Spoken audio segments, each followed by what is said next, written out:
Well, the poor gas tank had quite a few pinholes in it. Somebody else has patched with some silver solder or something. Somebody patched that with Bondo. It came off. Wasn't holding gas the other day. So I took one of my tanks.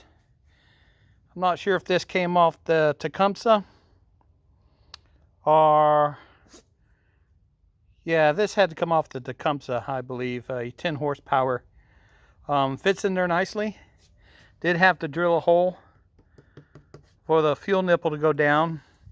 This was already bent out. I don't know if somebody else bent it out, but I think it's bent out for the round tanks.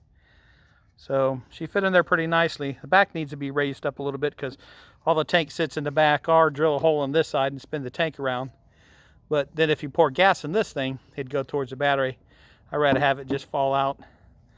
So she fired up again a second try on it. I don't think my alternator or starter generator is working, so I've got to check into that.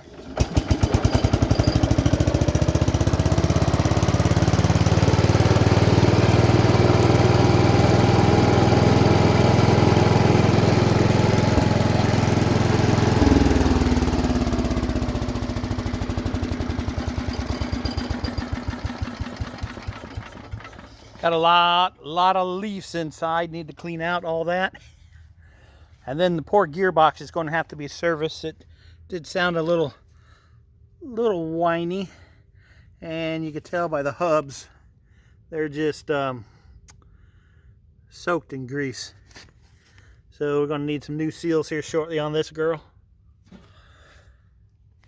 I got the back of the seat off. The wood was broken in half.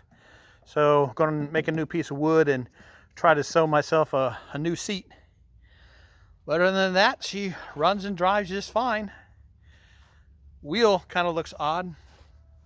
That wheel is 1.5 inches shorter than that wheel. Should say in rounder. And I don't know, is this gettable? Can you buy this? Really love to replace this. Maybe tighten up the muffler. But you know, all the people with the stuck-on mufflers? Jealous. Okay, catch you later.